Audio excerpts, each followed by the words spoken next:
Muy buenas noches, hermanos y hermanas que están en casa. Gracias por darnos la oportunidad de estar en este momento para compartir con ustedes la continuación del estudio en cuanto a lo que es el Credo de los Apóstoles. Hemos ido desarrollando despacio, poco a poquito, lo que tiene que ver entonces con el estudio del Credo de los Apóstoles. Precisamente cada vez que participamos de la Santa Cena, recordamos este credo para que podamos tener muy en cuenta cuál es nuestra convicción, en quién hemos creído y cómo Dios se ha mostrado con nosotros. El tercer artículo, la tercera parte del credo, consiste en Jesucristo, su único Hijo, Señor nuestro, que fue concebido del Espíritu Santo, nació de la Virgen María. Son los artículos entonces que nos van a estar hablando precisamente de lo que es la humillación de Cristo. Hay algo muy importante para darle seguimiento al estudio de hoy, hace 8 días, es que para salvarnos el Hijo de Dios tenía que hacerse hombre. Tenemos que recordar precisamente esa expresión, el cual se hizo hombre. Juan 1:1 dice: en el principio era el Verbo, y el Verbo era Dios. Tenemos que recordar precisamente cómo es que inicia también un Génesis. En el principio creó Dios los cielos y la tierra estaba vacía y desordenada. Hay un comienzo, hay un Bereshit en hebreo, hay un inicio, hay un principio, hay un punto de partida en el cual a través de la historia recordamos entonces nosotros precisamente lo que el Señor Jesús ha venido a hacer. Él estaba antes de la creación, estuvo presente en la creación, ha estado a través de la historia y ha sido enviado por el Padre a hacerse hombre en esta tierra. Tenemos que recordar precisamente es la razón por la cual Jesús vino a hacerse hombre, para poder representarnos y morir por nosotros. Óigase bien. Fue necesario que tomara forma de ser humano para morir en la cruz, ¿sí? Y representarnos, dice, en esta tierra. Y es muy importante recordar y morir por nosotros. Hebreos, en su capítulo 2, verso 17, dice: por lo cual debía ser en todo semejante a sus hermanos, para venir a ser misericordioso y fiel sumo sacerdote en lo que a Dios se refiere, para expiar los pecados del pueblo. Nótese bien, pues en cuanto él mismo padeció siendo tentado, es poderoso para socorrer a los que son tentados. Nótese bien esto.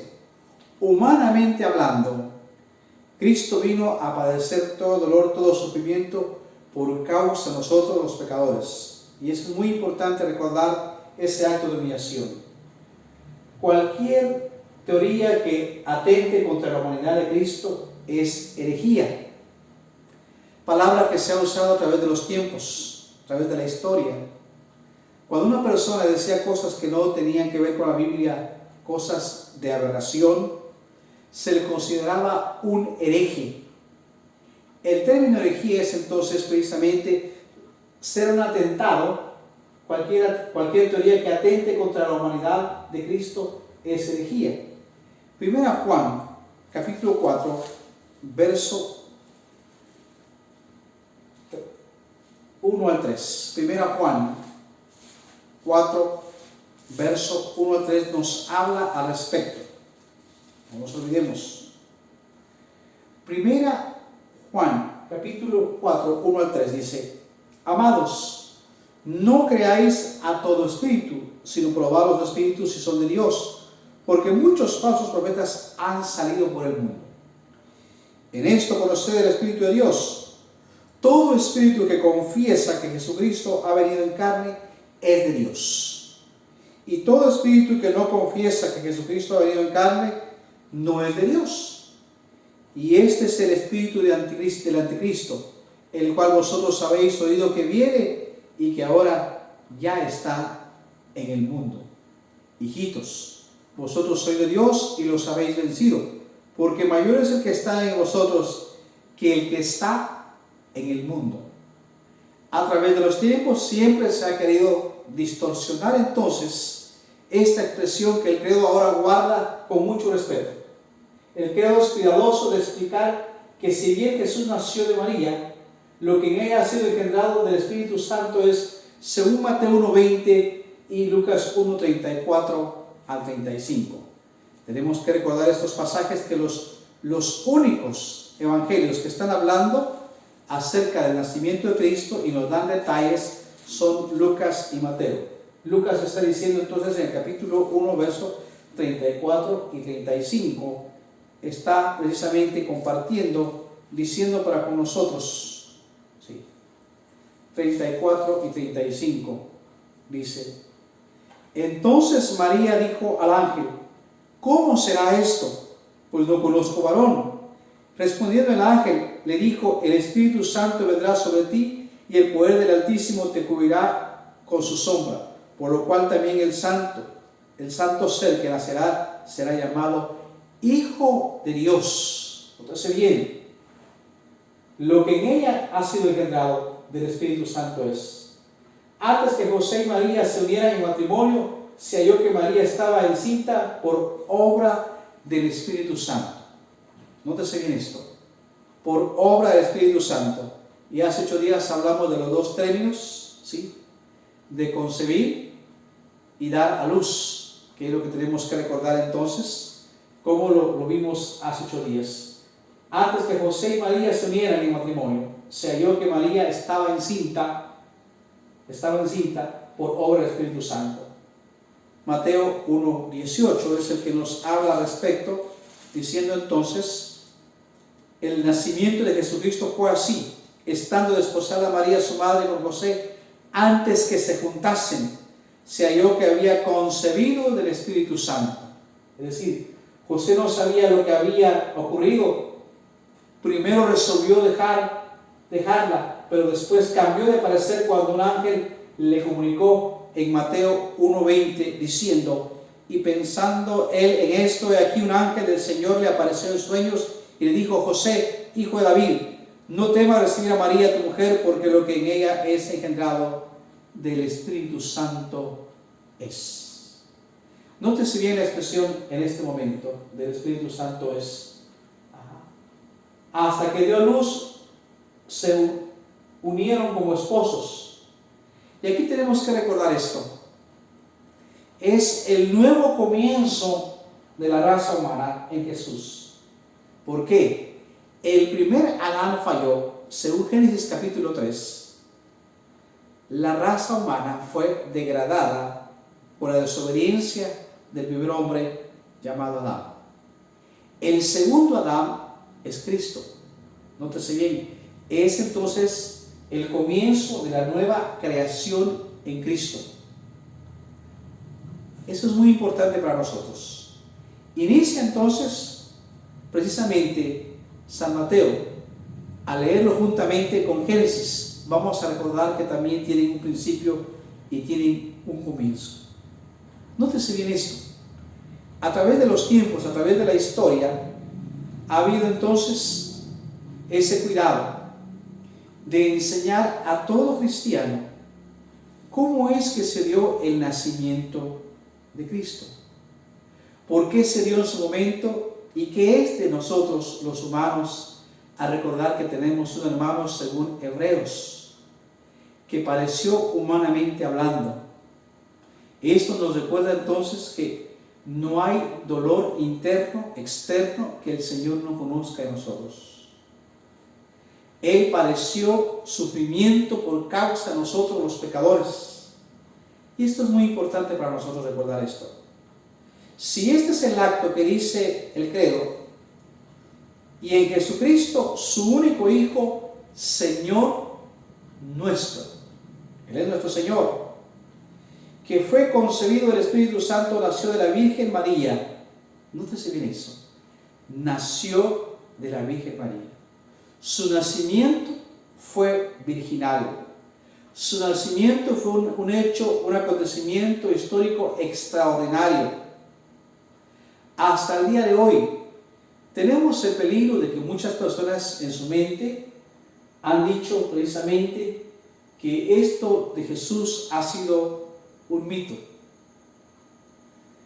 que la mitología griega ha sido entonces incrustada en el pensamiento del Evangelio y por eso es de que se dio así de esa manera. Momento, Jesús no es creación de Dios, Jesús es el Hijo de Dios. Nótese bien, Él es el Mesías enviado de parte de Dios a esta tierra, quienes los profetas en el Antiguo Testamento hablaron acerca de su llegada. Y el cumplimiento de su llegada se dio precisamente partiendo de los evangelios y hablando de él en las cartas pastorales y hasta el Apocalipsis. Nótese bien esto.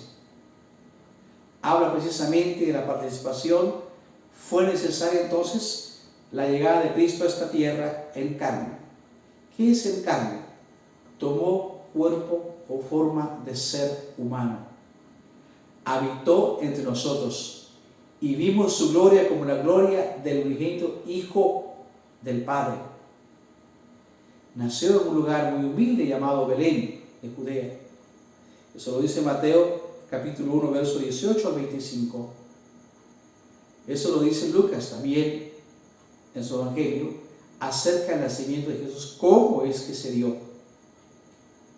Jesús, como niño, fue amenazado de muerte por Herodes en su tiempo y tuvo que ser llevado a Egipto por María y José hasta que quien tenía que hacerle daño dejó de existir. Volvieron otra vez acá a Israel, volvieron otra vez a Nazaret. Ahí se establecieron en ese lugar.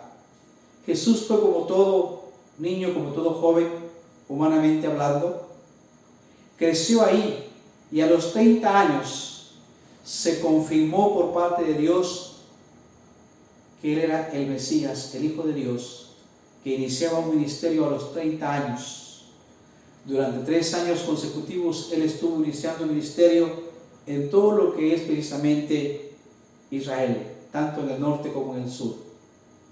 Él estuvo llevando el Evangelio a muchas personas.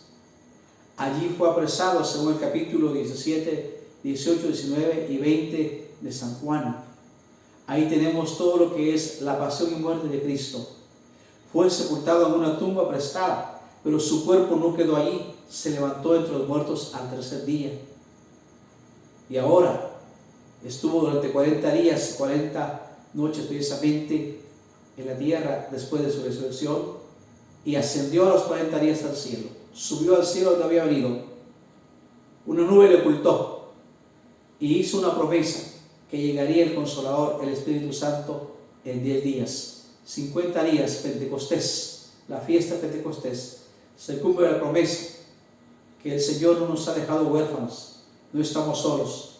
El Espíritu Santo que actuó en Él es el mismo Espíritu Santo que hoy estamos recordando precisamente en la palabra del Señor, a recordar cómo se dio el nacimiento de Jesús. Cosa maravillosa que en el cual mantenemos en nuestro corazón y debemos tener presente por qué lo hizo Él. Los textos que hemos compartido esta noche son textos tomados de la palabra del Señor. No son textos inventados. Hay algo muy maravilloso que siempre decimos. El estudio de la Biblia comienza con la Biblia y termina con la Biblia. Y una de las reglas de interpretación es que cuando leemos la palabra del Señor, la palabra se explica por sí sola, no necesita de otro intérprete.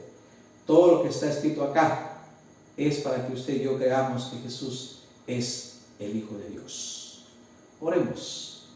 Gracias, Padre, por esta reunión de oración en el cual, Señor, agradecemos tu presencia con todos aquellos creyentes que se unen a orar, pidiendo, Señor, que tu presencia les acompañe, confiando en que el Dios Todopoderoso les ha ayudado. El mismo Jesús que hoy hemos hablado, el que se huyó, el que el credo dice, único Hijo de Dios, Señor nuestro, que fue concebido del Espíritu Santo y nació de la Virgen María, es el que nosotros hoy recordamos, a Él hablamos, de Él enseñamos, de Él decimos, tal como los discípulos lo hicieron. Lo que habían oído, lo que habían escuchado, lo que ellos habían hablado, de eso manifestaron, de eso dieron testimonio y no hablaron cosa que no fuera de la voluntad de Dios en sus vidas. Gracias a ellos que nos dejaron un gran legado. La iglesia primitiva que nos dejó este sentimiento de palabra y que ahora, hoy, nosotros seguimos compartiendo esa palabra como la iglesia universal, la que ha sido comprada con sangre del Cordero de Dios que quita el pecado del mundo. Gracias, Padre. En el nombre de Jesús lo agradecemos. Amén.